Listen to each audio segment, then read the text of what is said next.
All right. Good day, everyone. It's another lovely opportunity for us, Abigail and I, to have another subject matter expert on our In Conversation series that we usually run with Well and Wealthy Women. Of course, we're grateful always for the support that we receive from Frequent Trust. And so we're looking forward to doing even more of these events, these webinars, these having more of these conversations, with friends and colleagues and, people that would like to have, conversations with us, because we know that oftentimes people talk about how these are sometimes difficult conversations to have and they wonder why we have them. And we say, why not? The more difficult, the more important, the more reasons why we should be talking about these subjects. Today, I have the honor and privilege and pleasure of having on our webinar my very, very, very, very good friend, my sister. Her name is Oluwayemisi Adekunle. She is a disability advocate, but not just that. In addition to being a disability advocate, she is also a professional in many spheres.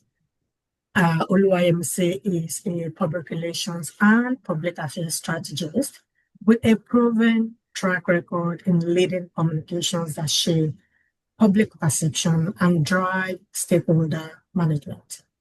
She currently serves as government and external affairs lead at Bond, a modern cook stove company advancing clean energy solutions across Africa. She was formerly External Communications and Public Affairs Manager for West Africa at Pfizer, where she led regional strategies and high-impact health communications across several African markets. Oluwayemisi has held leadership roles at Sulu Group, PLC, at Kunga, and at Asion Microfinance Bank, where she delivered campaigns and enhanced brand visibility and industry performance. She's a graduate of English from the University of Ilorin. She holds multiple certifications and she is affiliated with several professional bodies, including CIPR UK, CIM also in UK, NIMN, NIPR in Nigeria, and ARCO. She's passionate about empowerment. She supports various nonprofits, including Wimbies, Whisker, and the Cherry Blair Foundation. Very special welcome to you, YMC. Thank you very much for joining us on this conversation today. Thank you for having me, Dr. Yura. You're welcome. Thank you. And so I will hand over quickly to my very special friend, my sister, my therapist, my professional, Abigail Olashengi, to briefly, remind us of herself, and then we'll get right into this conversation with our guest. Thank you, Ma. Imagine a safe space where distance is not a barrier, where you can be yourself before outstanding professionals, without the fear of being judged, without the fear of being stigmatized, where you share your story and you look forward to healing each step of the way. There's no other place than Velvet Mind Clinic. My name is Abigail Olasende, the lead therapist and founder of Velvet Mind Clinic. And in our years of practice of operation, we've provided services across 8 countries and cities: the UK, the USA, Nigeria, Canada, Toronto, South Africa, Australia, Germany, Ghana, among others, with a whooping success record of over 80%. And the beautiful thing about it is we look forward to launching our mind relaxation tea very soon. We're looking at ability, and I'm going to let us see into the deeper part of it with regarding to our mental health. Your body may move differently, but your spirit is unstoppable. You are not defined by what you cannot do, but by the courage at which you do everything else. And that is bringing us to this session, this webinar, in which we'll be talking about ability. And I'm very sure that you're going to enjoy each step of the way. Grab your popcorn and stay tuned. Thank you. Thank you, Abigail. And so, if I may, I will go straight on to ask a question to Oluwayemisi. In terms of the intersection between disability and mental health, how do you see that playing out in your own life and in your advocacy work? Perhaps you might also want to maybe include, a reflection on whether or not you often find that one is prioritized over the other in the system of care that you've experienced or that people do you know have experienced as well. Thank you so much. Sure. That's such an important issue. So really, that's the correct reflection between disability and mental very personal. Mm.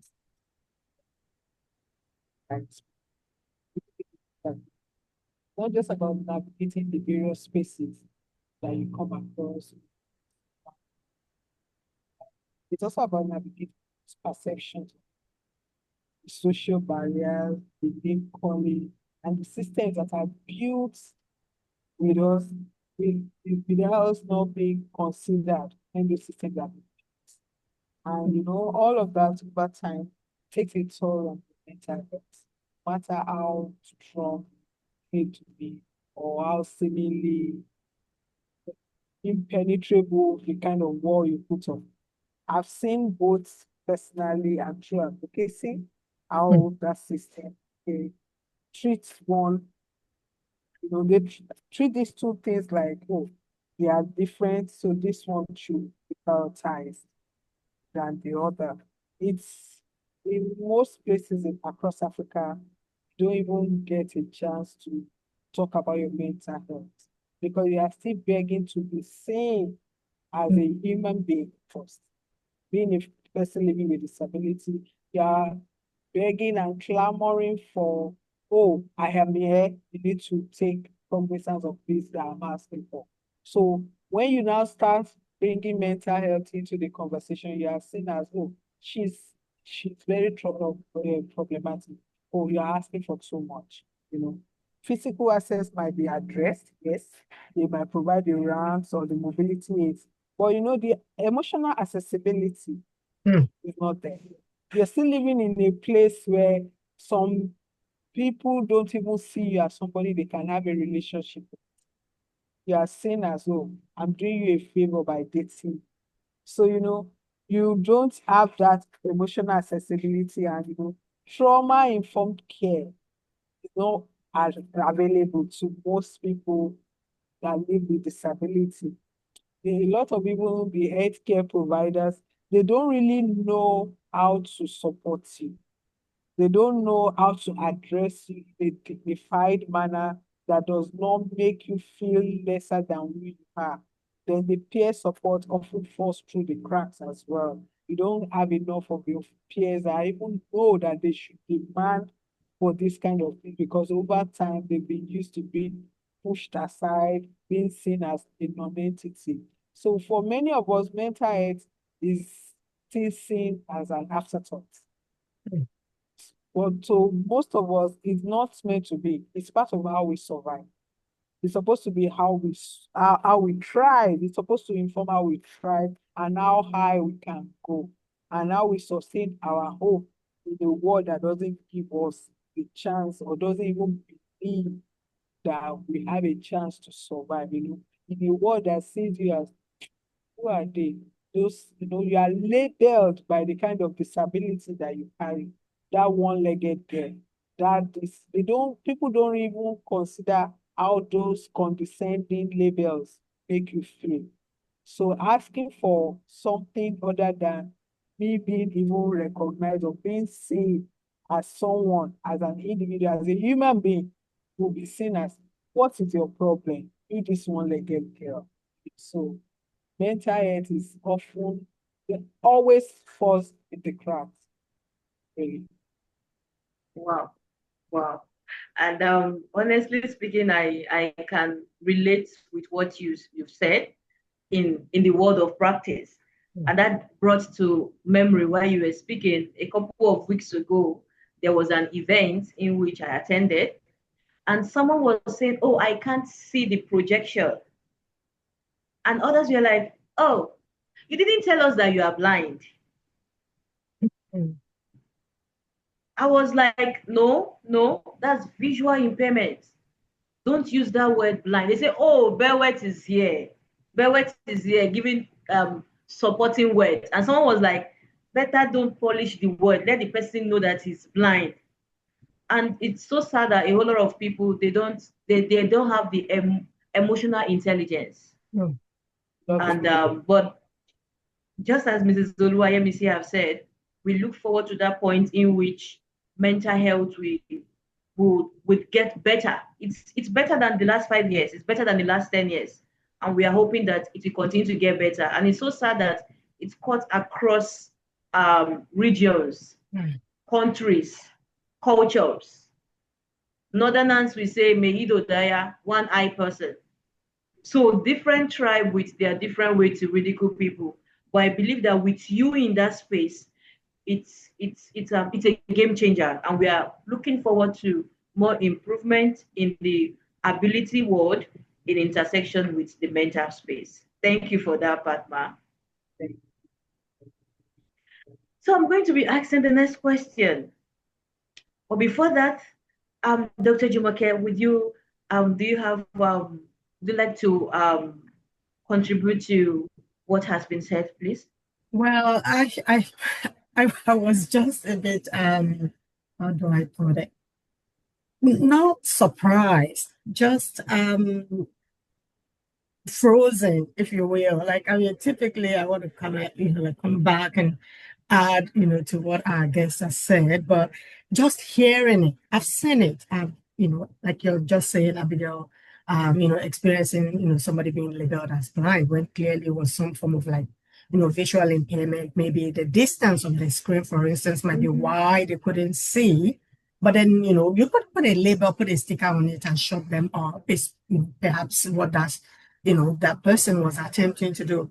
But just hearing, let me say, and, kind of articulate some of these things that I've experienced, that I've seen, that, I've seen other people experience, is just like, yeah, my goodness, this is really still happening in our society.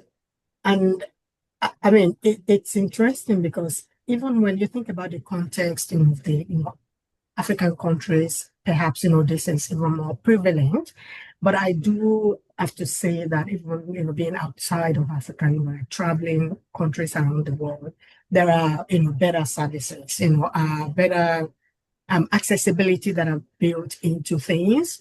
But always we could do better, definitely. And so, yeah, I'm looking forward to, hearing more, and hopefully we're able to see potentially of what use, this conversation, will be in terms of steering, further action to get us into a better space. Thank you. Thank you, Ma, for that. And to Yeah. those who are just joining us, we are speaking on ability. We want to let you know that your inability to move some part of your body does not impede your growth. It doesn't impede your success. Neither does it impede your progress. So you are welcome to join in the webinar. You can grab the popcorn, take a pen, and take a few jottings. At the end of the webinar, the floor will be open for you to ask your questions. All right, and in our midst is Oluwayemisi, who is an ability advocate. We do not call it disability because it's an ability in which you are able to do things that we cannot do. So you are edges ahead of us. And I'll be asking her the second question. From your perspective, what is the most significant systemic barrier that negatively impacts the mental health of people with disabilities? Thank you very much for that. I'll say the biggest systemic barrier. Sure. Could you adjust your hands free? We can't hear you. Can you hear me now? A little bit better. say the It's biggest. faint. It's very faint. An Very audience reached out now that they are unable to hear your voice clearly. Could you please adjust? okay. Can you hear me now? Can you hear me? Yeah, it's better now. It's better now, yes. Okay. So, as can you hear me? I think therapist Abigail is frozen. Oh, Abigail, can you? Can't hear you. Okay, Can now, you hear me? okay, no, I can hear you now. So maybe speak a little bit louder or maybe increase the volume. Oh, okay. I've increased the volume to the highest, really. Ah, Or we should detach the hands-free, because so that our audience will not be straining their ears and then get lost at the middle of the conversation. How about now? Okay, it's fair, yeah, or it it could be is fair. better. Okay. Okay. Can you hear me now? Oh, great. Perfect. It's I great. think a Great magic now. just took place. Yes. Yes. Okay, so let me, yeah. So this has to go. Okay, No, this is okay, great now. Yeah, we can okay. definitely hear So you. sorry about that. No worries, it's all All good. right. So I'll say the biggest systemic barrier is exclusion, Mm, especially in terms of policy and in terms of design. mm, I'll give another example about exclusion. At a time when we were having, let me say, we were having a function, mm. and I was supposed to play a key role in addressing the audience. At the point where I was meant to go up, they were like, "Oh, you can't go up Wow. because they don't have a ramp and they had stairs that were not convenient for me to go up." And I was made to feel like, "Oh, it's your fault that you can't climb those stairs." Oh, man. So that's the kind of society we're dealing in. So most mental health systems are created for a typical person. Mm. Because even as much as I tried to express how that made me feel, nobody could get it Mm. because they don't live with the disability I'm living with. And they don't understand why I'm making a fuss about not being allowed to go up when obviously it's not convenient for me to go up. So, and this happens all of the time. But for someone like me that would always speak up and will always make a case out of it, it gets challenged and you get shut down, shut up, and everything. So, most clinics are not, I can't even walk into a clinic now and seek to speak with a therapist that this is how this made me feel. So the clinics might be physically there, but they are still inaccessible to someone like me because their services and they don't offer the kind of services that would deal with the issue I've brought to them. Because even at that gathering, when I was trying to make everyone see that, no, you should not make it my own fault that I can't climb. You should have made provision or brought down the podium to the point where I could easily access it. But nobody wanted to hear that or have that conversation with me. So, the support and the practitioners that will listen to you, they are not even trained to understand the disability experiences that you're going through. So that gap makes it harder to seek help, to be understood, or to even feel safe to tell them that, because after so many time of trying to tell people that this is how you make me feel, at a point you want to just keep it to yourself because as soon as they see you, they've already labeled you as a troublemaker. So you don't truly feel safe to express the way the exclusion makes you feel. So true inclusion will mean being acknowledged that my disability is part of my human nature, is part of my human diversity. It's something that needs to be addressed. When I say this is how this makes me feel, you are not a disabled person, so you cannot understand how I will feel. You cannot tell me, oh, I'm saying this because I want to make you feel better.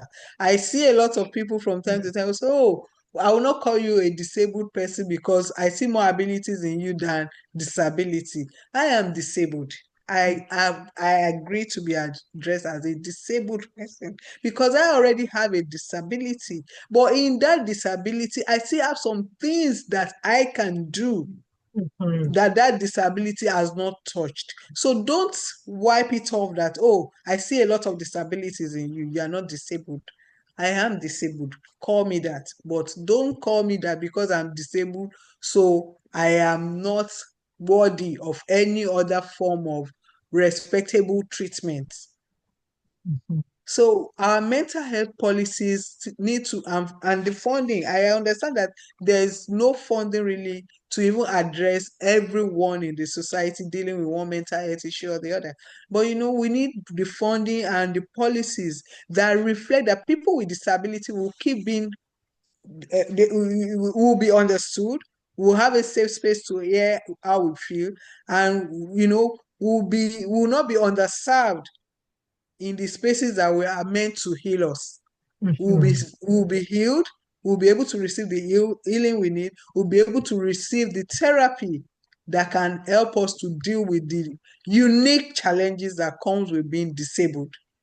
Because there are unique challenges that come with it in every sphere of the world that you can think of it.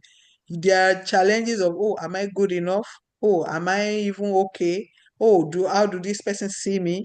Am I worthy of love? Should I just take anything that is thrown at me? Am I, those things needs to be addressed in their own unique way. The way you address it in a person that is not disabled is not the way you address it. So you don't use one paintbrush to coat everybody. Everyone comes with their own issues and their challenges. So you need to be able to situate it in that space where they sit and be able to address it appropriately. Thank you. Thank you very much, MC. I actually appreciate how you have, addressed that question in the context of the labeling. I know there is a bit of a tension, if you will, a bit of a struggle around, oh, I want to be careful, and I want to honor, this person. I don't want to call them disabled. But then that comes with its own package and baggage and challenges around. So that if you say they're not disabled, you say, oh, we're all able-bodied, only that you're able differently.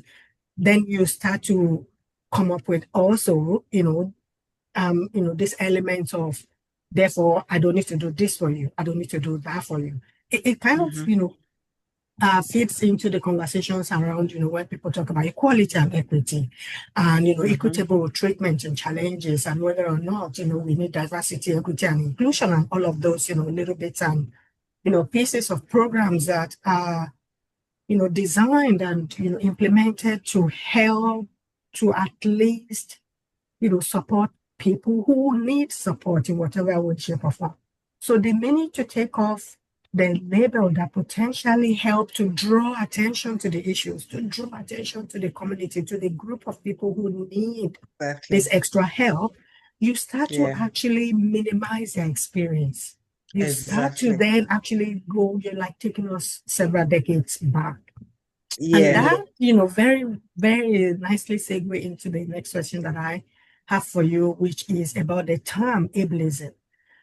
It's becoming more common, in our language. It's becoming, more common in terms of the way that, people talk about it, trying to say, oh, I don't want to call this person a, disabled person, or I don't want to say, you have this disability. I'm just going to say that you are able differently.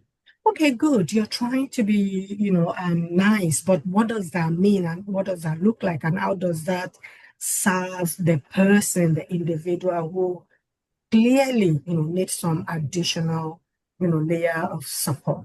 So if you could describe what ableism looks like in the context of mental health, perhaps, maybe touch on ways that might not be immediately obvious to non-disabled people. Thank you. Thank you so much for that. Ableism is not always loud or obvious, but for people living with disability, and when people try to undermine, that's the way I just say it, the way you have by, oh, we're all able, bodied people and we are able differently or stuff like that. When such conversations start coming up, I look at it in the context of how I was raised. I come from a family of 6 children. I have 5 siblings, and my parents never differentiated, oh, because you have a disability, oh, you need to be treated with special care. My disability was acknowledged, was always acknowledged, but I was also given same task with every other kids in the house to do. Today, it pays me off because I can do virtually all these things by myself without necessarily living like a vegetable, totally dependent on any other person. But it's sometimes ableism hides in everyday attitudes of people. When people assume, oh, we're being inspirational, oh, we need to inspire you to make you feel good. Don't make me feel good. Acknowledge what I'm going through. Acknowledge that I have this issue. Acknowledge that I might need help to get by some things. And acknowledge that I need to process some things because of the way I come about. So, we need professionals who don't minimize our emotions because they think, oh, it's just part of your condition. No, it's not just part of my condition. It's a condition on its own that also needs to be addressed. Then it's not I don't want the language of being called, oh, you are crazy, you are broken, or the system equates your worth with the productivity or what you are able to bring to the table. I might not be able to achieve much in terms of physically exerting activities, but I might be able to do even much more in terms of my mental capability.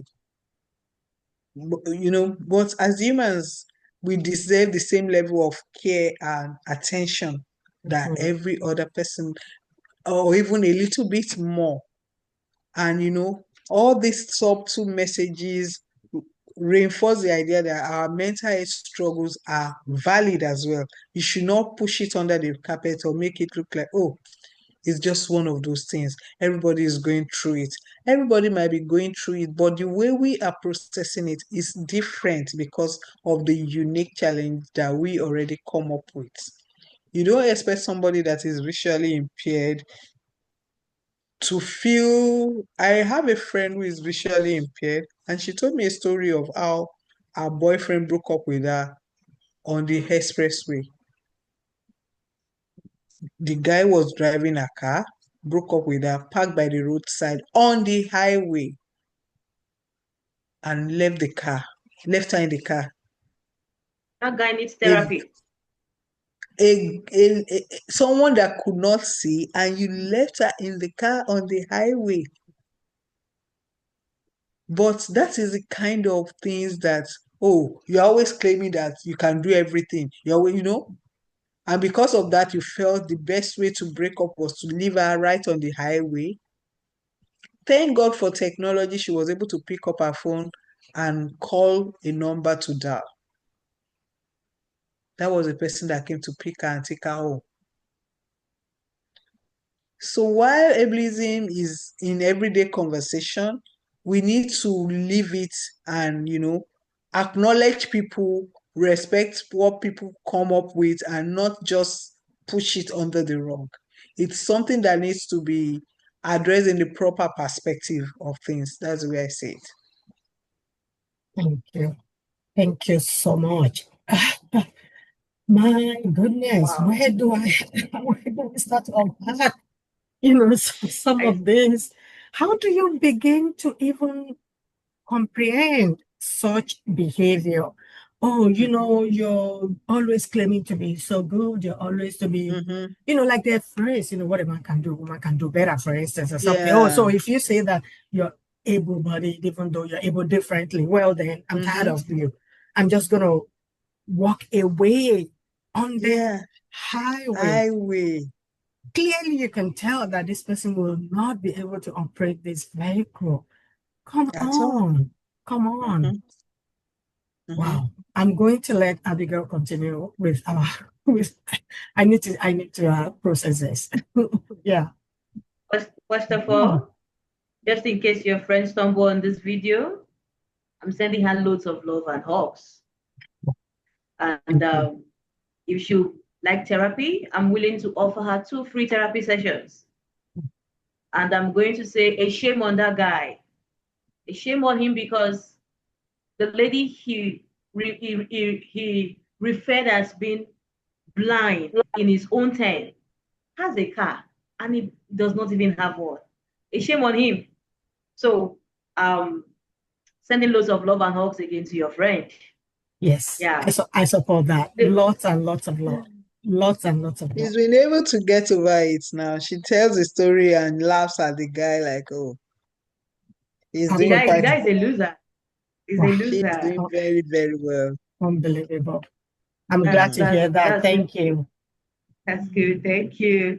In the previous question you were answering, a question came in from Chiamaka, where you were saying you couldn't go to the stage because apparently they constructed the path in staircase.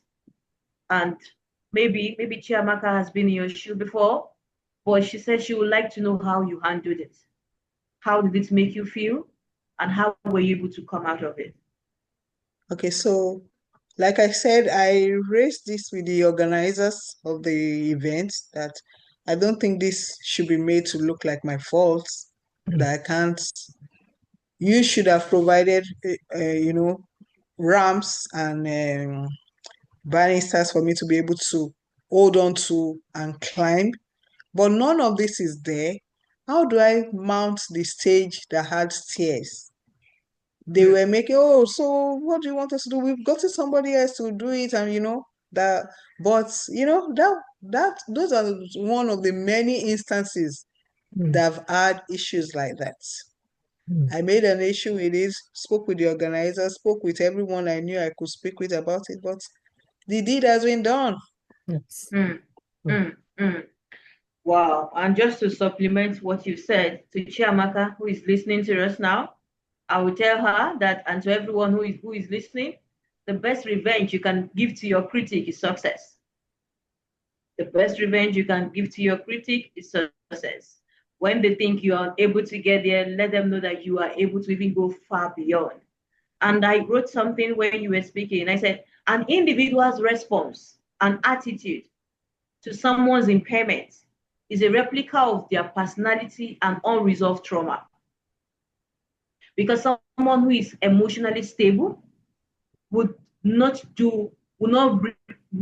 behave irrationally to an individual having an impairment. So it's more or less like Dr. Funke Adejumo, when I was listening to one of her sermons, she said something and I quote.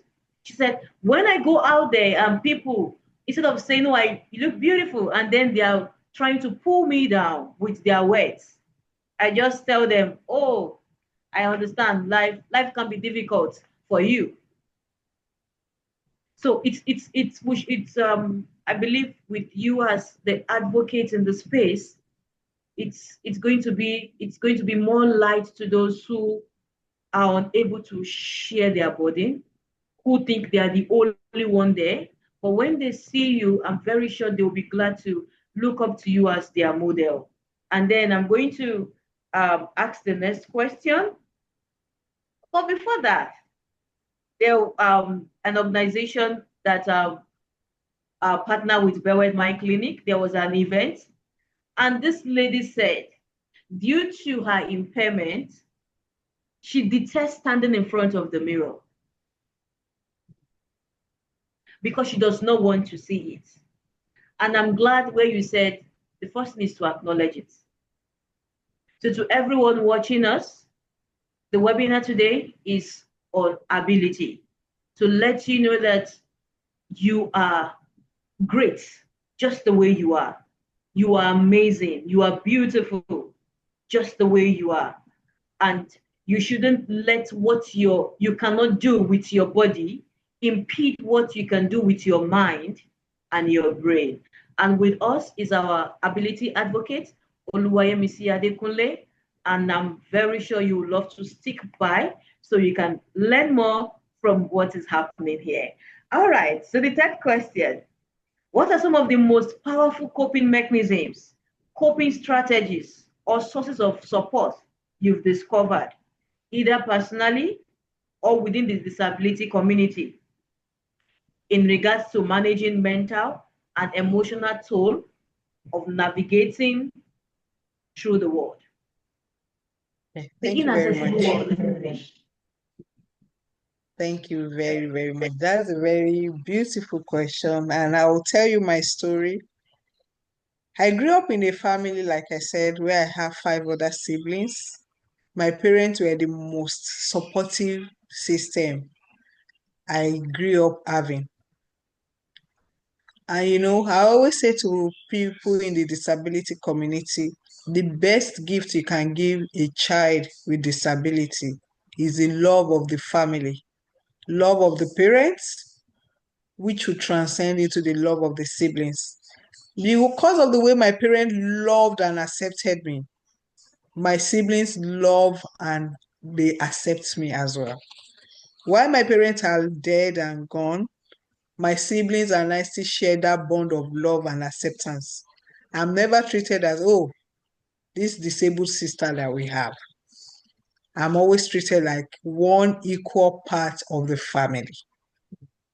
So, when coming from that, I remember growing up, people calling me names and me running back home crying, and my mom would be like, look at your leg. When they say the one-legged girl, my mom would be like, look at your legs. How many feet can you see? I'll say two. How many do I have? I'll say two. Your father, two. So where is the one leg there? So they reinforced in me the belief that you might have a disability, but there are some abilities you have that will groom and help you to face life and do it so well. My parents discovered at a very young age that I have a flair for writing. My parents would take me to to the newspaper house for me to submit my little poems, no matter how foolish and stupid it might look, because at times when I look at those things now, I'm like, how could you believe so much in a child of my age? But that was my parent for you. And that reinforced that confidence in me to be able to face anything and everything in life. I remember the first time I went to a newspaper house, they took me there, and the editor was like, oh, my dad was like, we'll look at it and get back to you. On our way, I'm not telling my dad that, what if they said I'm not good enough? Say, but there will be places that you are good enough for. Mhm. Mhm. And, they called us back and they told me they will start publishing, and that was how they started publishing my poems and articles then. I remember there was a time they needed a child to be handling the children's program presentation on TV. Who takes a disabled child to face the world on TV? My dad said, you will be a good fit for this program. I was reluctant. He took me there. That was how I started featuring on TV and radio as a child, a little child, a disabled child at a time. I'm talking of 70s, early 80s, where people still hide their children that are living with disabilities because they don't want them to be identified with their families. But my own parents were pushing me out there for the world to see me. So, coming from that's one of the most powerful lessons that life has taught me. That in this your disability, there's still something you have to offer the world. I've learned that healing comes from that. And healing doesn't happen in isolation. I see a lot of the children that I knew back then that were about my age, that their parents never really gave them full expression. Today, a lot of them dropped out, maybe in secondary school, some dropped out in primary school. But my parents made sure I had my first degree, went on to have my master's. They never gave up on me. They were always pushing and relentless in making sure that everything I set my heart to do, I achieve it. So coming with that, you are able to face the world, you're able to go into the world and say, come what may, this disability, there's something I still have in it. The disability community has also been a great lifeline for me as well, because I'm able to see a lot of people that share their stories. Some of them were not so rosy. Some of them rose against all odds to be where they are. And some of them rose with loving and supportive families as well, like I had. And together, every one of us rally around those that are not having it so rosy to encourage, to cheer on, and to make everybody feel like, oh, this is just something that you can also overcome. It's just a phase. Together, every one of us can achieve more. So understanding that everybody is on a journey at different points in time has also helped.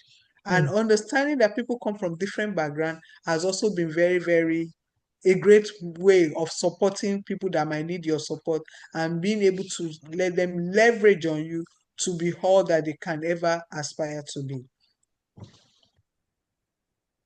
Thank you. Thank you very, very much. Thank you so much. So, to the second part of your question about what has grounded me, I'll say my faith in God. My faith in God has really grounded me, and I thank God that I was born into a family of faith that helped me to discover God and helped me to find myself in God. That has really, really grounded me, because when the winds and everything, the storms of life come, I used to be married into a family where I was greatly abused and seen as someone that is not worthy just because of my disability. But when all these things come at you, one thing that I could hold on to in the face of all of that was the faith and the belief in God. Then I will also say my creativity has also been of great help. Writing, expressing how I feel, being able to communicate how I feel, telling my story has really, really helped me as well in dealing is a great support system. The music, I love listening to music. I love processing the lyrics and just the emotions that goes into the music I'm listening to. And one thing I always say is that no matter how everything else is, rest is the greatest refuge you can have.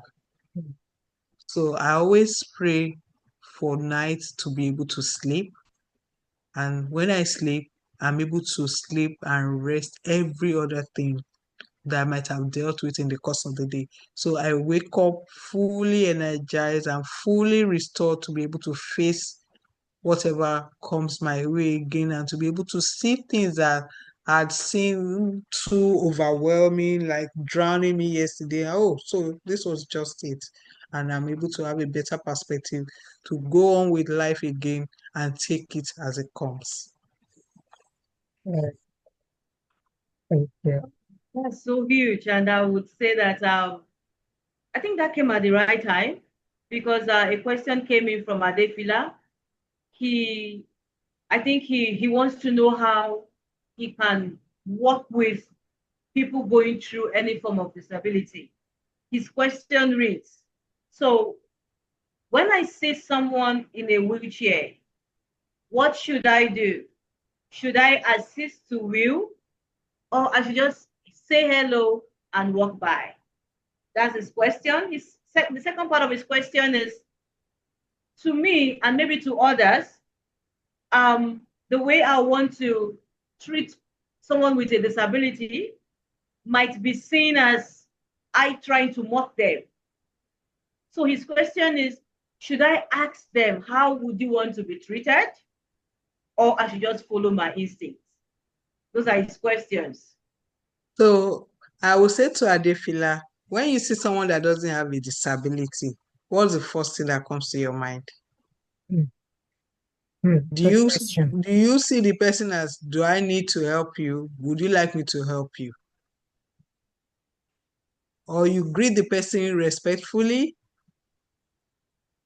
and if you see something that they might need help with, and can I help with that? Okay, maybe someone is carrying so many load at the same time, and the person doesn't have a disability, and you can see the person struggling to juggle everything together. Do you say, can I help you with that? Do you greet and say, "Oh, can I help with that?" Or you just grab and try to help the person without even being asked? That describes the scenario of most people that claim they want to help people with disability. We don't need help unless we ask you to help us.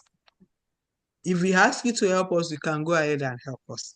But we don't ask you to help us, please ask respectfully whether we need help before you just assume or you take on the role of, I need to help this person. We don't need you to force your help on us. Ask us respectfully whether we need to be helped. If we accept the help, you can go ahead. If we don't accept, please keep it going. Because some people ask you in a very demeaning way. So please keep your help to yourself unless we ask. And even if you want Wow. to ask whether you could help us, ask in a respectful way. Mhm.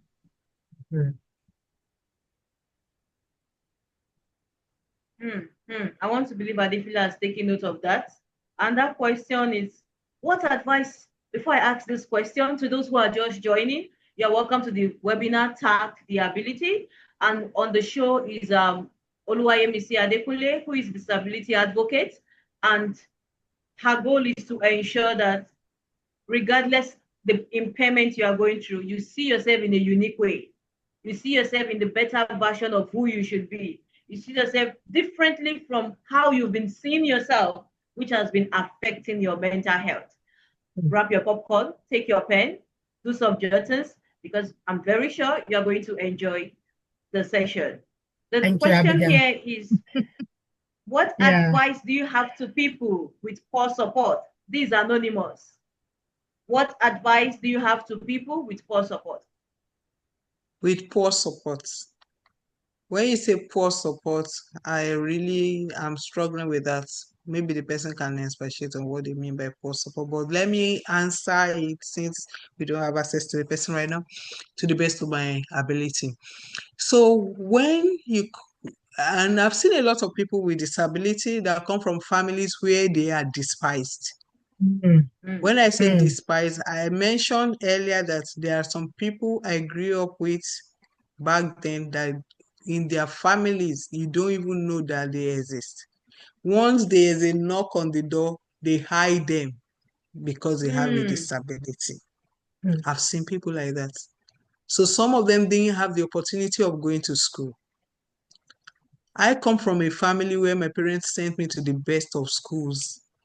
I say to people that growing up, the town where I grew up, the most expensive schools in that town were the schools my parents sent me to because they wanted me to get the best. I remember very clearly there was a day someone was saying to my dad that, how come you are wasting so much money sending this child to this school when you could send her to the school for the physically challenged? My dad said, I don't want my daughter to compete with people with lesser ability than she has. She will not know that she has greater potential Mm, mm, mm, than what she's seeing around her. And that stayed with me.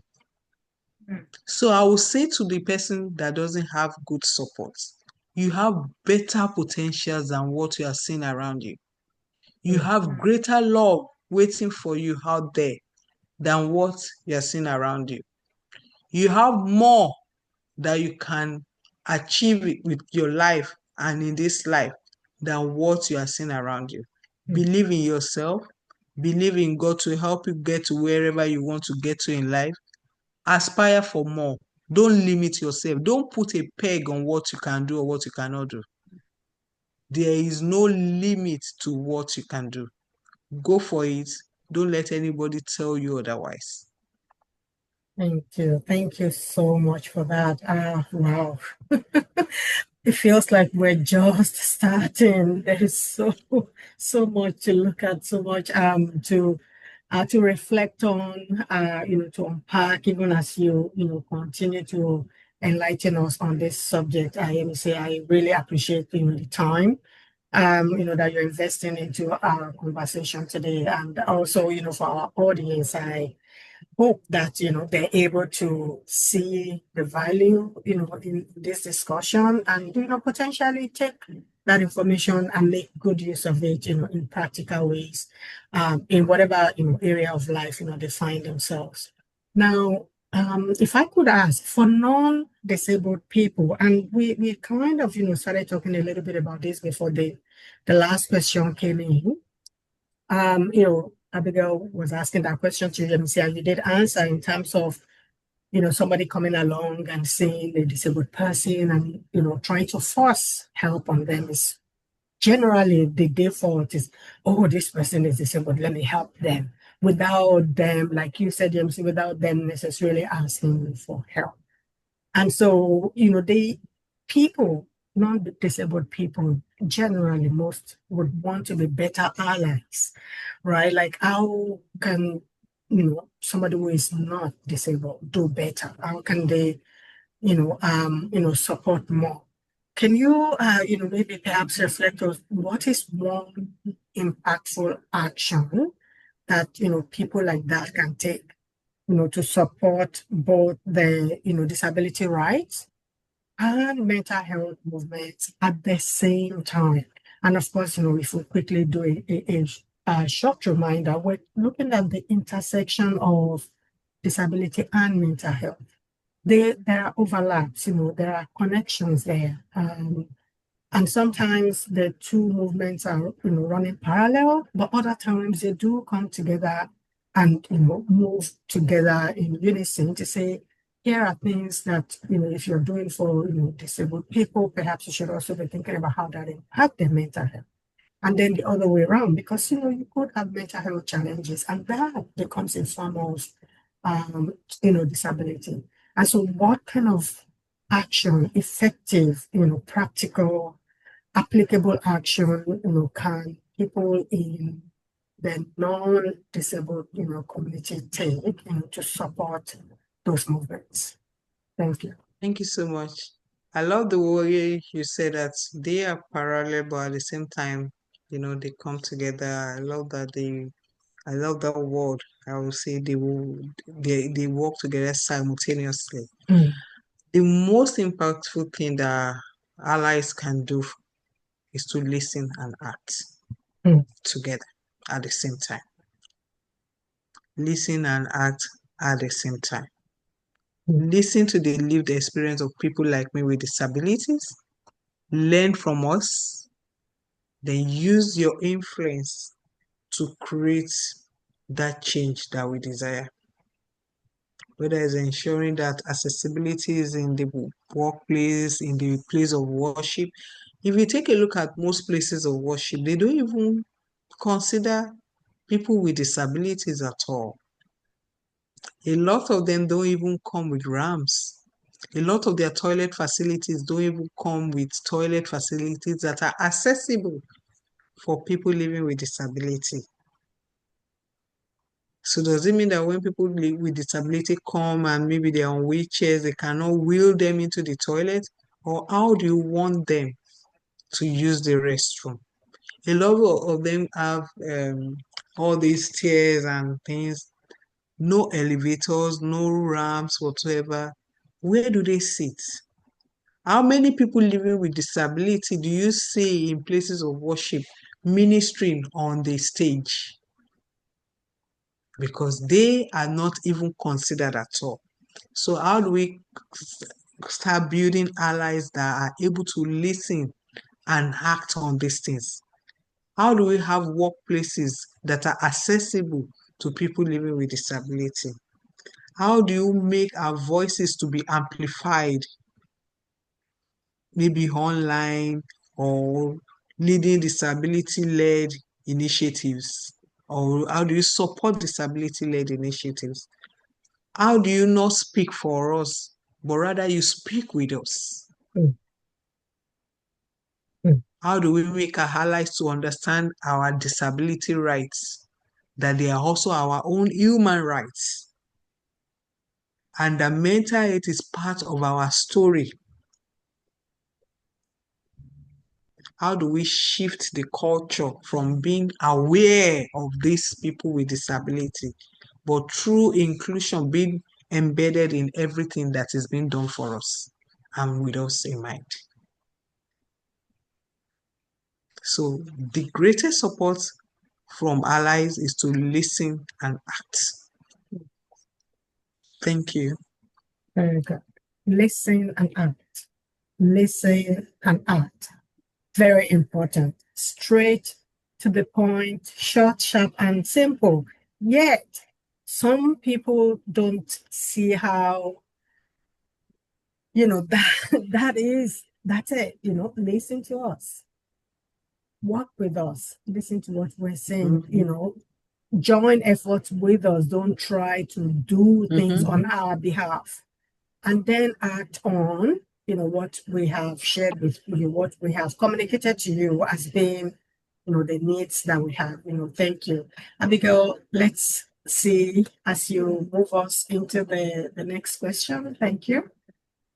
Oh, thank you. Thank you. And to those who are just joining, you're welcome to the show, Tag the Ability. And on the show, we have Dr. Jumoke from Fikun Trust. We have therapist Abigail from Bewet Mind Clinic. And then we have our speaker, Oluwayemisi Adekunle, the disability advocate.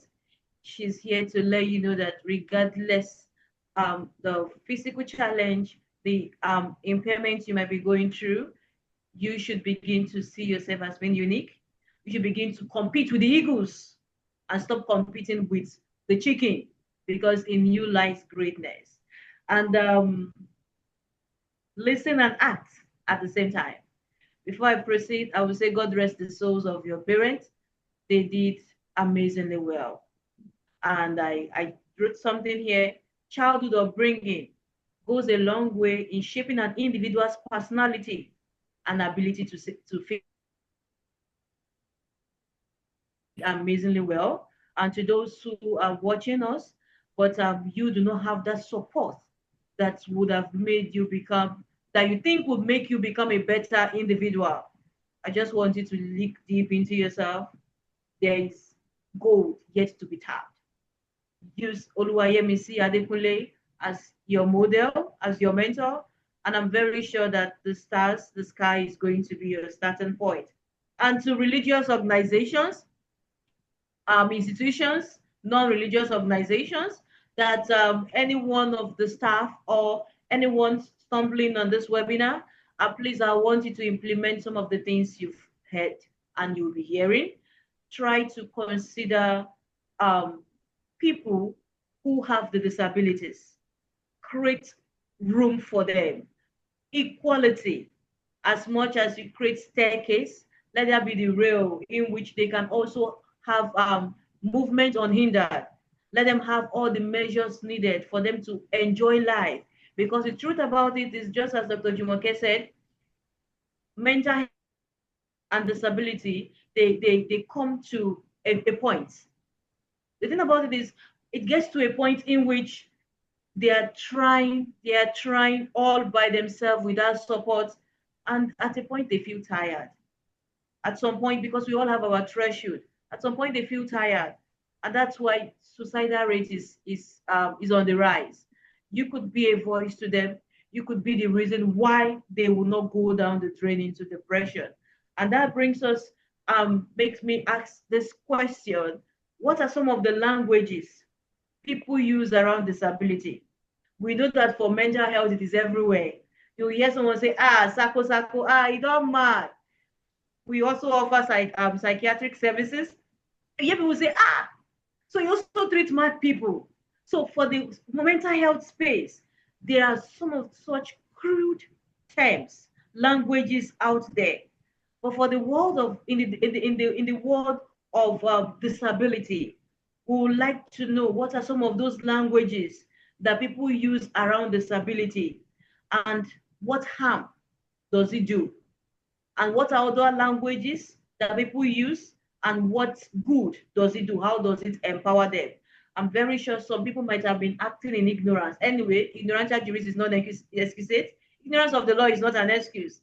But just to those who have been claiming ignorance, I'm very sure they would love to learn from this question. Thank you. Thank you so much.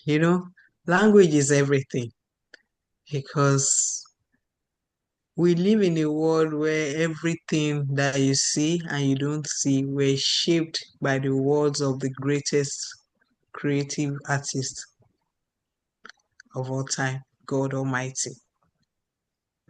Language is how you define people and how you make them feel, either seen or unseen. I've been called so many names: the one-legged girl, that imbecile, that cripple. I can go on and on. Words like some words that you can't even begin to recount. But that is the society in which we live. So coming to language in the disability circle, words like suffering from or confined to a wheelchair. What does that already tell you? Carries that weight of pity, someone to be despised. But when you say living with a disability or using a wheelchair, that means you are seeing the person beyond that state. You are seeing normalcy in whatever that person is going through. I'm always advocating for language that empowers, because I've seen what languages that diminishes your person can do to your psyche. I've seen what languages that sees you before your condition can do to elevate your confidence. You can imagine coming into a place and maybe I'm supposed to speak at a forum and they will say, that one-legged woman has come. I'm just using that. How would that make me feel to get on the stage and talk? Or getting to a place, oh, Yemisi is here. So you've seen me, you've acknowledged me as a human being, not as a despicable human, a despicable person that does not even have any words. So, shifting the narrative from deficit to strength, instead of seeing me as, overcoming disability, we can talk about overcoming barriers, because the disability is there. But what are those challenges that come with being disabled that I'm able to surmount those challenges and still be all that I am created to be? The challenge isn't my body. The challenge is the environment. So don't limit it to my body. Let's focus on the barriers the environment has imposed in my way that doesn't want me to overcome it or doesn't want me to get beyond it to be able to achieve what I aspire to be. So let's shift the narrative from the condition to those things that I'm now able to accomplish. Let's shift it from seeing the disability or describing me by my disability. Describe me as a human being. Accord me the due respect that you give to every human you come across, rather than situating me in my disability. So we need to start shifting the narrative from where we describe people by their conditions, but to what the condition, but rather to the challenges that they've been able to surmount. Very good. Wow, I think we're going to put this as part of the comment. So for people to know terms to use as opposed to terms they've been using. Because honestly speaking, only he who wears the shoes knows how best to address the sock. So some people might truly not know they can do better. And maybe they're actually saying those terms because that's what they've been hearing. So they see it as a norm. They've come to accept it. I believe by the time we put it in the comment section, it will also enlighten those that will stumble on the comment section before joining in the video. And it's so ingrained in our culture. You can't really blame people. We come from a culture that has before now seen people with disability as people being visited with one thing or the other by the gods because of one crime or one offense that their ancestors have committed. So, it comes with seeing them as these ones are despised by the gods, so we can as well carry on with despising them. Yeah, but which is really unfortunate. There you go, look, going into the, the historical trajectory around, I mean, how, we've our society today over the last however many decades have inherited some of these. Because we can't talk about language without talking about our history, our Exactly. culture. Yes. I mean, we can go all the way back to, for instance, when we had the challenges around, it wasn't too long ago that you couldn't have twins and expect them to be safe, right?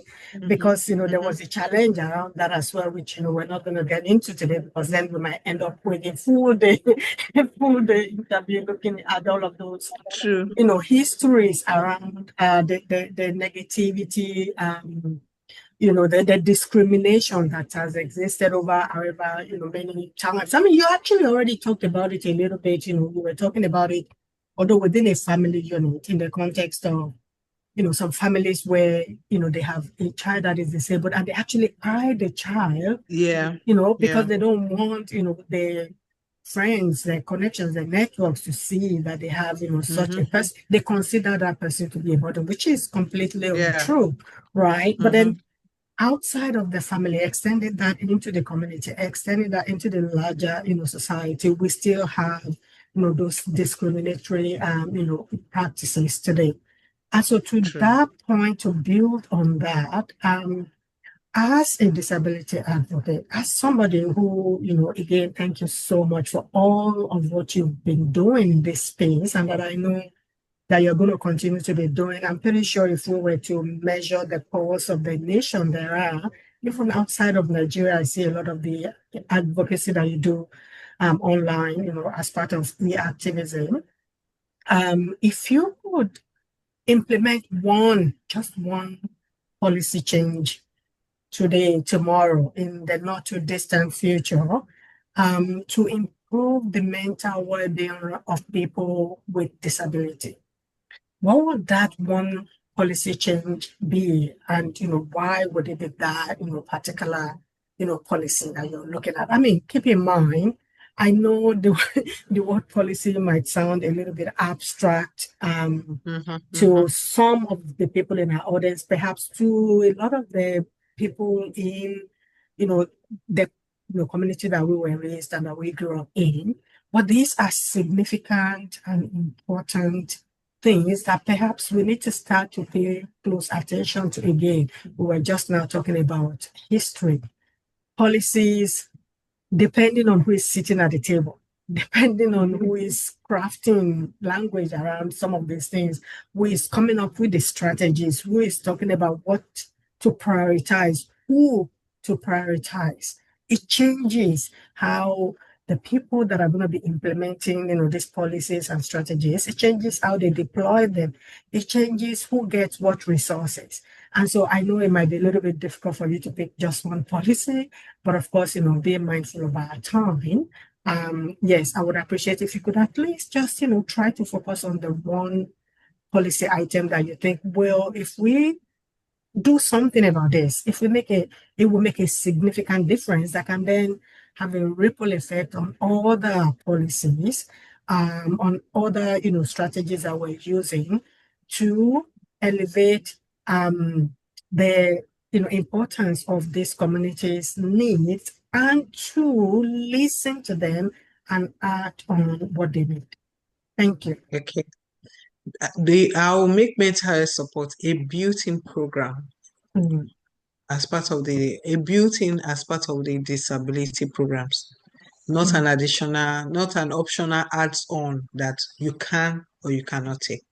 It will be built into that. It snowballs into whether it's housing, employment, rehabilitation. There should always be accessible counseling, peer mentorship, and trauma-informed care for every disability program that is being developed.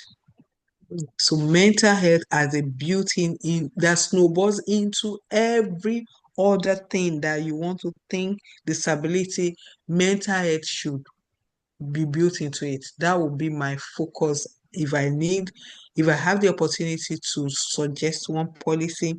How do you build mental health into every other form of programs and initiatives that you are developing for people living with disability? Because disability isn't just about the body. It's about you navigating systems, navigating stigma, name calling, stress. And when you build mental health support into all the services that are being developed for us, we are able to move from treating the systems to nurturing the whole human beings and the people that carry this body that we're carrying around. So mental health, mental health, mental health as a built-in into every program and initiative. Excellent. Wow. To those who are just joining, Excellent. as we are wrapping up, you joined right on time. The webinar is Start the Ability. And on the show, we have Dr. Jumoke Giwa of Fikun Trust, Therapist Abigail Lasende of Bewet Mind Clinic, and we have our speaker, Oluwayemisi Adekunle, the disability advocate. And we've been discussing and interacting on disability, acknowledging yourself for who you are, but not limiting yourself to what you think you are. Competing with who you would have competed with if there were no disabilities. Not letting the words of others determine how far you can go. And if you don't have a support, be your first support system. And when you see communities that support what you believe in, don't hesitate to join in that community. And if you need a mentor, Oluwayemisi Adekunle, she's going to be an amazing mentor for you to look up to from afar. That you tell yourself, if she could, then I can. If she did it, then I can. And she spoke on mental health, infusing mental health into every system, and to organizational workers, staffs, policymakers that are watching, or those who will be watching later on. Please let it be something that you would be glad to implement in your organization. Let the mental health system be there. It's so unfortunate that even organizations that have infused mental health into their system, it's only limited to employee assessments. After the employee assessment, it stops there. No, look into the well-being of your staff. Do not segregate employment. Do not segregate the approval letter. A whole lot of people reach out and say, I graduated with a first class. I applied to this organization. I was qualified. And then when they saw me, they said, okay, we'll get back to you. All because they had a disability. Do not be the reason why someone will attempt suicide. Do not be the reason why the system will get rigid. Rather, be the reason why someone will go home and smile, why someone will go home and pray for you. And I'll leave us with this before we proceed to interact on the next question. Mental health struggles are not weakness. They are the battleground of your strength. Regardless of your disability, even those without disability go through mental health struggles. So don't limit yourself to your mental health struggles. Rather, see beyond it, see far above it. And I'm going to ask Oluwayemisi, but before I ask you this, a question came in from Haruna. Haruna asked this question, and from the question, it seems like Haruna is going through is a disabled individual. Haruna says, are there communities that he could join, possibly communities you could recommend, because he would love to join those communities. So before, I would like you to answer that question, please. Oh, yes, there are so many communities, and it depends. There's a broader community. The National Agency for People Living with Disability is a very, very good community.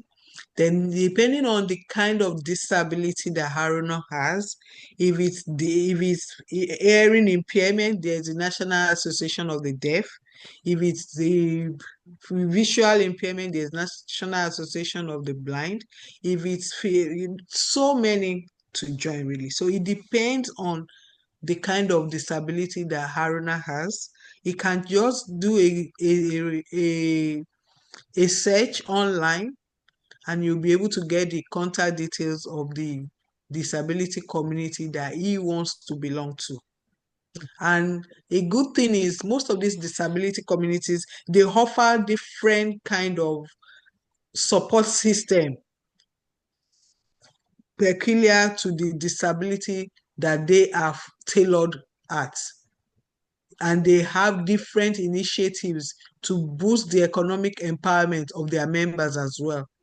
They do a lot of trainings, a lot of workshops, and a lot of initiatives that you can compete fairly with any any disabled person from any part of the world. And they do, in fact, they do some of international travels for their members as well to go for trainings in different parts of the world.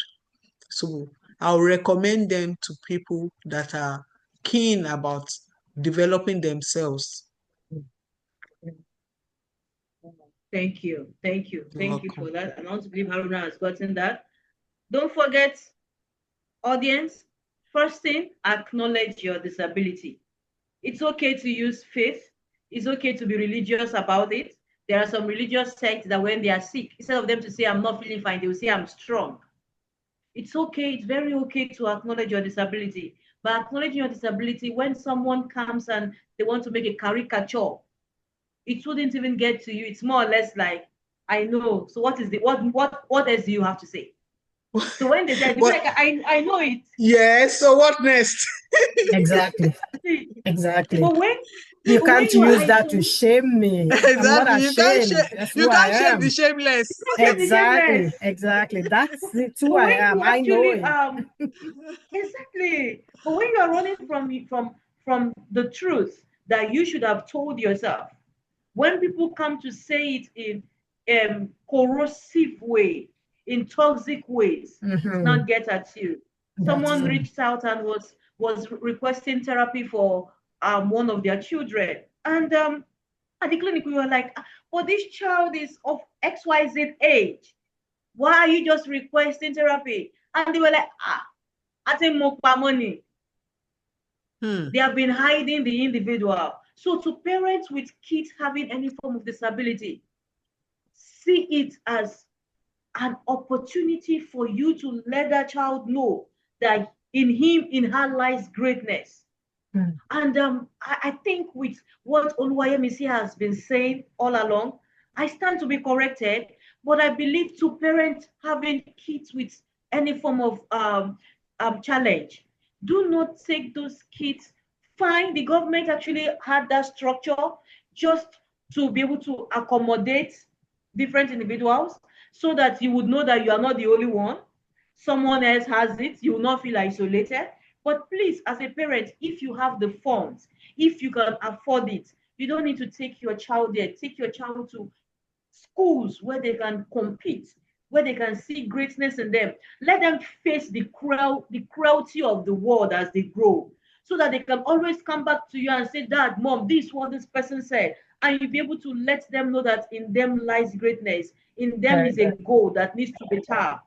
So that it will not be that they've gotten to their teenage age, adult age, and then they go out to the world and then they are faced with toxic people.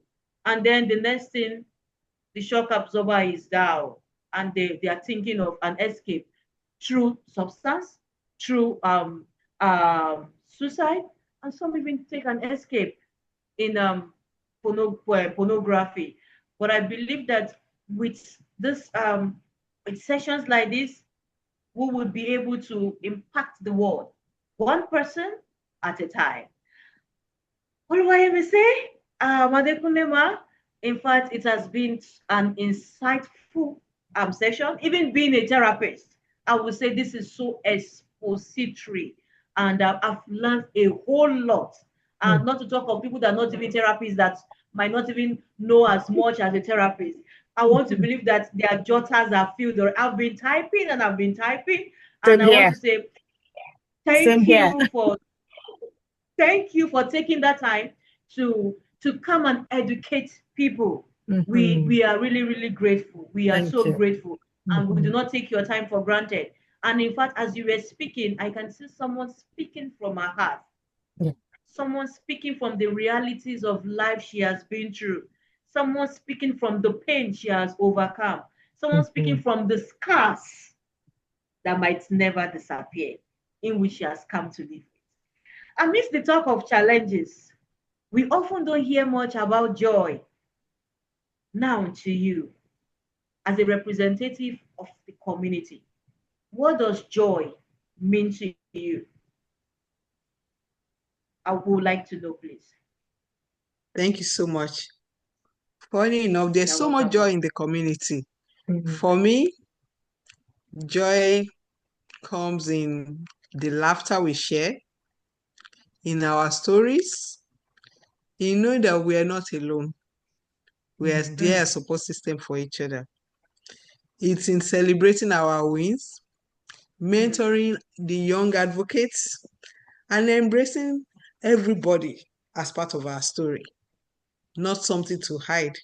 Embracing our disabilities as triumphs, as trophies to even hold that, like, yeah, this is who we are. So, and we're dealing with it. Is the positive identity that we reference our disability with. Mm. Seeing ourselves, seeing others through the lens of the wholeness that we have, not the lack of the ability that the society sees in us. Is in dancing with our crutches. Is in the various ways of members. A younger advocate was telling me about 2 weeks ago how he got a scholarship, Mm. 100% scholarship to study in the UK. I was so happy. You would think it was my son that won the scholarship. If he was close to me, I would have practically lifted him up, because I know so many more impact that he will make with that Mm. scholarship that he's won after 2 years, and he returns back to Nigeria. And I can, I was so overjoyed. So those are the kind of things that makes us happy in the community. About 3 weeks ago, another advocate was saying, got married. Mm. Wow. And when I was watching the video of her and her husband dancing, she is on the wheelchair, and she and her husband were dancing. I was so happy. Mm. I felt so much joy. Mm. Those are the things that give us joy in the community. And Mm. the various grants that come as well. Oh, this person is able to set up a workshop manufacturing this person is doing this with their business. The various economic empowerment initiatives. Those are the joys that we share in the community. People not seeing us, but we are seeing ourselves. We are doing more for ourselves. We're going there. And the joy for us is the proof that we are not defined by what limits us, but by what connects us. Excellent. So lovely. I'm so glad to hear that. And I'm looking forward to, sharing more in, some of that joy, because I know, I would imagine rather that, as the community celebrates itself, celebrates, with its own members, definitely these are individuals who have, networks, who have families, who they go to places of worship, go to places of work, and go to places, for recreation and to play as well. And so I can imagine that the allies would also share in some of that joy. Wow, what a journey! What a Wow. journey. Again, I want to say, first of all, to A question Abigail, actually came in. oh, A do we question have came in. time for one more question? You know what? I think maybe we might want to put that question in the chat, and then we can have a response to it in writing later. Yeah, because I'm just being mindful of time, especially, guest time. So sorry, the audience, we will definitely, put a written response to that question once Abigail shares it with us in writing. No, so again, I want to first of all say thank you very much, to Abigail as usual.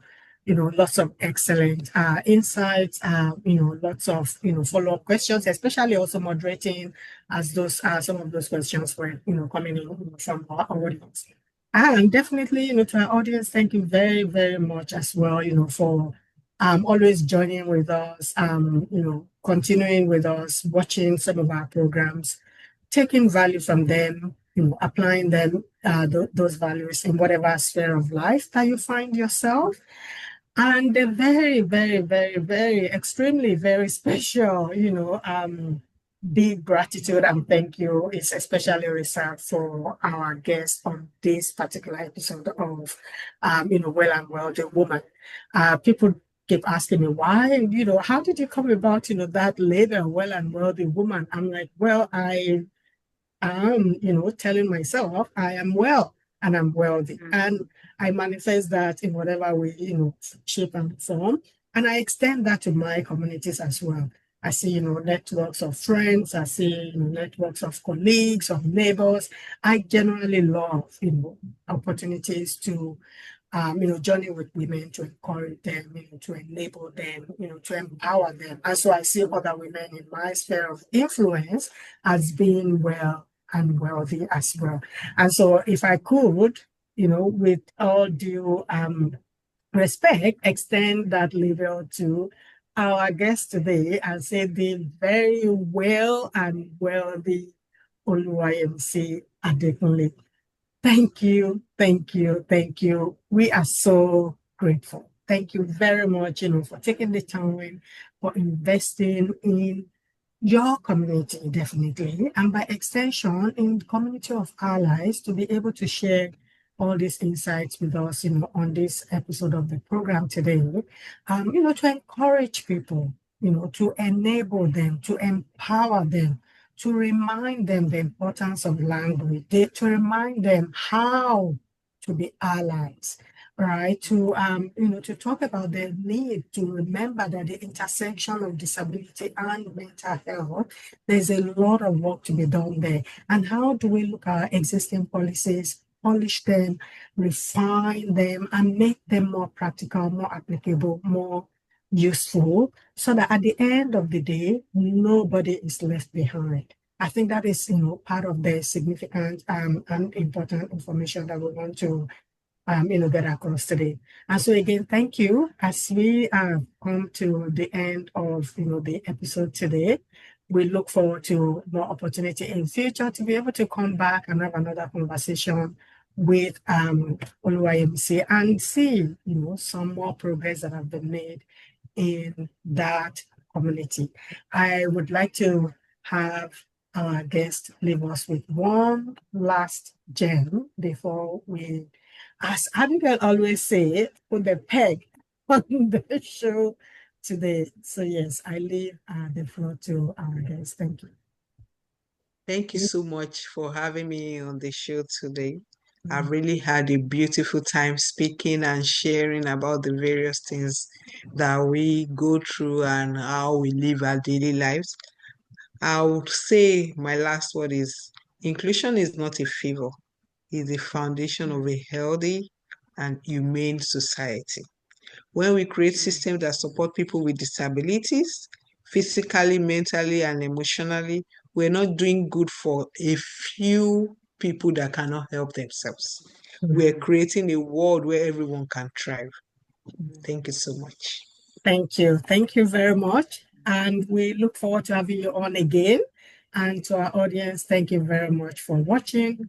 We look forward to bringing you back on and bringing you more people, more subject matter experts that will be able to continue to enlighten us on some of these critically essential and important conversations. Thank you. Goodbye. Thank you so much. Bye.